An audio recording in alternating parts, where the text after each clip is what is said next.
अरे भाई भाई भाई रुको रुको, कैसे हो आप लोग। आज ना हम एक ऐसी अद्भुत काल्पनिक और चमत्कारी दुनिया की सैर करने वाले हैं जहां इतिहास की किताबें नहीं बल्कि व्हाट्सएप फॉरवर्ड और अंधभक्ति का राज चलता है। हाल ही में इंटरनेट पे एक वीडियो बहुत बड़ा वायरल हो रहा था। वीडियो में एक भाई साहब पूरे जोश के साथ माइक पकड़कर ऐसा ज्ञान पेल रहे थे, क्या बोला तूने? सॉरी, ज्ञान दे रहे थे कि खुद इतिहास भी कोने में बैठकर रो रहा होगा। तो चलिए आज हम भी इस पूरे मामले का पोस्टमार्टम करते हैं और देखते हैं कि जब फैक्ट का सामना फिक्शन से होता है तो कितनी भयंकर कॉमेडी निकलती है। तो सीट की पेटी बांध लीजिए क्योंकि आज का रोस्ट बड़ा सातिर होने वाला है। आइए शुरुआत करते हैं सबसे बड़े धमाके से। बाबा साहेब आम्बेडकर विश्व के वो धरोहर थे जिनके निधन पर 193 देशों ने अपने राष्ट्रीय ध्वज झुकाए।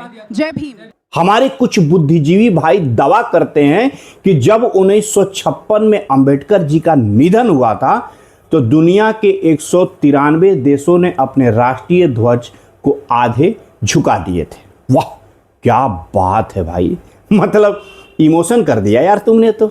लेकिन भाई गजब हो भाई, कुछ थोड़ा बहुत ना पढ़ लिया करो। 1956 में इस पूरी धरती पे कुल मिलाकर 80 से 90 देश आजाद देश भी नहीं थे। संयुक्त राष्ट्र यानी यूएन में उस समय सिर्फ 80 के आसपास मेंबर्स थे और ये 193 देश कहां से आ गए? क्या एलियंस के प्लेटनेस से भी अपने झंडे झुका दिए थे क्या? ना हो सकता उसका भी गिन लिए हो भाई साहब। ये वही लोग हैं जो सोचते हैं कि अगर कोई चीज इंटरनेट पे लिखी है तो वो सच ही होगी।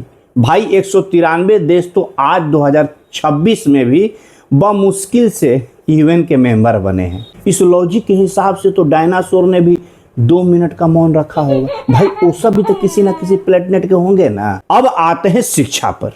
हमेशा कहा जाता है कि अंबेडकर जी भारत के इतिहास में सबसे बड़े ज्यादा पढ़े लिखे इंसान थे। अंबेडकर को सीधे खारिज कर दे, उतना पढ़ा लिखा आदमी पूरे संविधान सभा में नहीं मिलता है। अंबेडकर 32 डिग्रियां लिए थे, 4 पीएचडी किए थे। और आप जानते हो भारत के सबसे पढ़े लिखे व्यक्ति doctor B are Ambedkar ji को माना जाता है। अंबेडकर के पास इतनी डिग्रियां थी सर, इतनी। नो डाउट, मैं कहां कह रहा हूं, उनके पास कोलंबिया और लंदन स्कूल ऑफ इकोनॉमिक्स से डिग्रियां थी जो एक बेहतरीन अचीवमेंट था। इसको मानने से हम लोग इनकार नहीं करते। लेकिन एक मिनट, जब आप कहते हो कि सबसे ज्यादा तो आप एक महामानव का नाम भूल जाते हैं, डॉक्टर श्रीकांत जिचकर। आइए एक छोटी सी तुलना करते हैं क्योंकि हमारे देश में लोगों को फैक्ट से ज्यादा अफवाहों में मजा आता है। अब कुछ अंबेडकरवादी कहते हैं कि अंबेडकर जी के पास 32 डिग्रियां थी। रिपोर्ट मांगो तो देते नहीं है, सबूत मांगो तो दिखाते नहीं है। और जिस श्रीकांत जिचकर की मैं बात कर रहा हूं, जिचकर साहब ने इतनी डिग्रियां ली थी कि अगर वो अपनी डिग्रियों की मार्कशीट का जिरोक्स कराने जाते तो दुकान वाले का घर चल जाता। वो डॉक्टर थे, वकील थे, आईपीएस थे, आईएएस थे और 10 सब्जेक्ट में एमए थे। लेकिन हमारे प्रोपेगेंडा गैंग के लिए फैक्ट क्या है, हमें जो पसंद है वही सच है, बाकी सब पानी का चाय। बाकी जितनी मैं डिग्रियां कह रहा हूं जाके आप सर्च कर सकते हैं, ये डिग्रियां उपलब्ध भी है। और हम ऐसा इसलिए नहीं कह रहे हैं कि सिर्फ तारीफ कर रहे हैं, मेरे पास प्रूफ नहीं है भैया। इस व्यक्ति के पास सरकारी तारीफ है, जाके सर्च कर सकते हो, आरटीआई लगवा के डिग्रियां मंगवा सकते हो। यदि अंबेडकर की डिग्रियां मंगवाओगे तो सिर्फ मिलेगा 7, 32 नहीं। चलो अब इतनी बात हो गई तो अब राजनीति के मैदान में भी देख लेते हैं। दावा किया जाता है कि बाबा साहब अपने दौर के सबसे बड़े और सबसे पॉपुलर लीडर थे। भाई अगर लोकप्रियता इतनी ही चरम पे थी तो आजाद भारत के बाद 1951-52 के लोकसभा चुनाव में वो बॉम्बे से चुनाव क्यों हार गए थे? और ये बापा, चलो एक बार जनता ने गलती हो गई मान लिया, लेकिन उसके बाद 1954 में भंडारा के उपचुनाव में वो दोबारा हार गए। अरे दैया, यहां तक कि कई सीटों पे उनकी पार्टी के कैंडिडेट्स की जमानत तक जब्त हो गई जो अपनी पार्टी बनाए थे। और दूसरी तरफ हमारे वही डॉक्टर श्रीकांत जिचकर साहब सिर्फ 26 साल की उम्र में भारत के सबसे युवा एमएलए बन गए थे। तो अब इनकी तुलना में कौन पॉपुलर लीडर है तो आप लोग तय करेंगे ना, हम कहेंगे तो बुरा मान जाएंगे भाई, कहने लगेंगे संविधान ने शोषण कर दिया। संविधान चिल्लाते हैं ना भाई। पहले ही बार में रिकॉर्ड जीत, उन्होंने एक साथ 14 पोर्टफोलियो मंत्रालय संभाले। सोचो, एक तरफ वो इंसान जो खुद को पूरे दलित समाज का एकलौता मसीहा कहता था, लेकिन चुनाव हार जाता है क्योंकि उस समय उनसे भी ज़्यादा पॉपुलर दलित नेता मौजूद थे उस समय, जैसे MC राजा, जिन्होंने अंबेडकर के सेपरेट इलेक्टोरल यानी अलग निर्वाचन मंडल की मांग को खुलकर विरोध किया था और राजा मुंजे पैक्ट किया था। लेकिन इतिहास की इन किताबों को तो जैसे गायब ही कर दिया गया। अब पॉपुलर आप खुद देख लीजिए, श्रीकांत जिचकर जो 26 साल की उम्र में MLA बन जाते हैं, वहीं इनके बड़का लीडर 2-2 बार चुनाव हार जाते हैं। पार्टी बनाते हैं, इनके कई कैंडिडेट का जमानत जब्त हो जाता है। बोलो भैरव जी महाराज की जय। आगे सुनो यार, पढ़ाई हो गई, राजनीति हो गई, धर्म कहाँ जाएगा भाई? धर्म की बात कर लेते हैं। अब बात करते हैं इनके धर्म का। अंबेडकरवादियों ने बाबा साहब को बोधिसत्व घोषित कर दिया, लेकिन भाई क्या कभी बौद्ध धर्म के असली ग्रंथ जैसे ललिता विस्तार सूत्र खोलकर देखे हैं आप लोग कि बोधिसत्व कहते किसको है? प्राचीन बौद्ध मान्यताओं के अनुसार पारंपरिक रूप से शूद्र या वैश्य बोधिसत्व की श्रेणी में नहीं आते। ये हम नहीं कह रहे हैं, बौद्ध धर्म की किताब कहते हैं।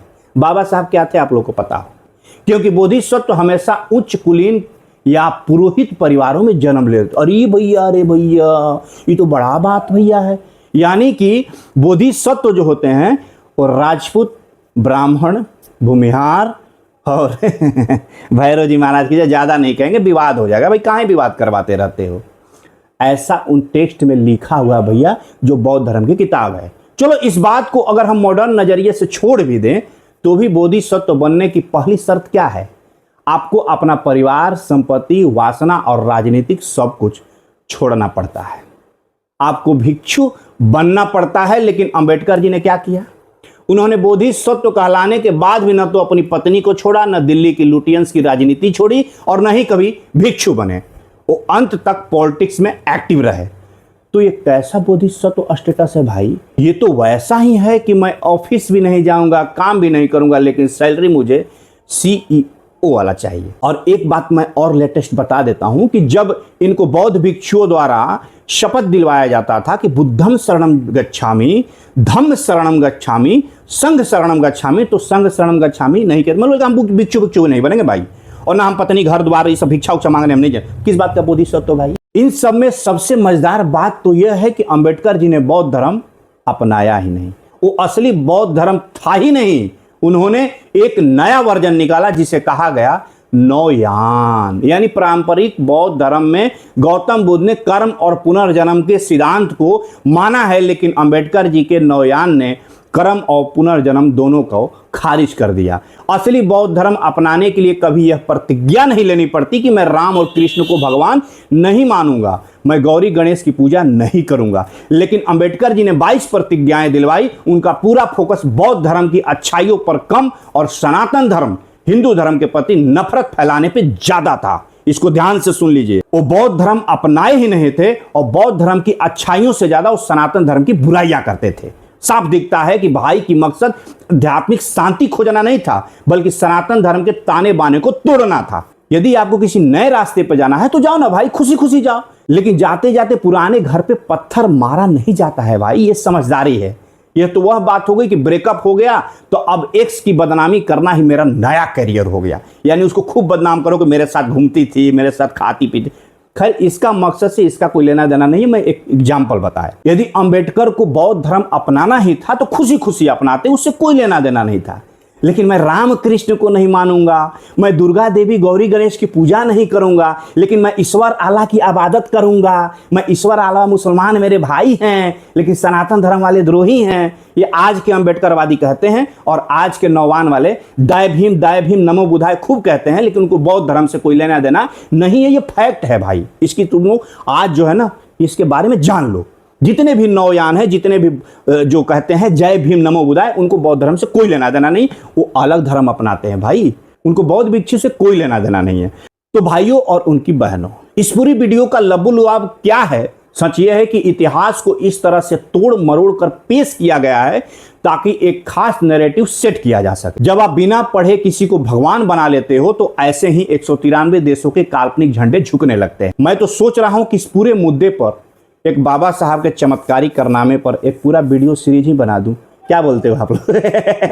कमेंट सेक्शन में अपनी राय जरूर बताना। यदि आपको लगता है कि पूरा सीरीज बनना चाहिए तो बताओ। अगर वीडियो में मजा आया हो और फैक्ट्स अच्छे लगे हो और प्रोपेगेंडा गैंग का ये रोस्ट पसंद आया हो तो वीडियो को दबा के लाइक करो, शेयर करो और चैनल को सब्सक्राइब करो। फेसबुक पर देख रहे हो तो फॉलो कर लो।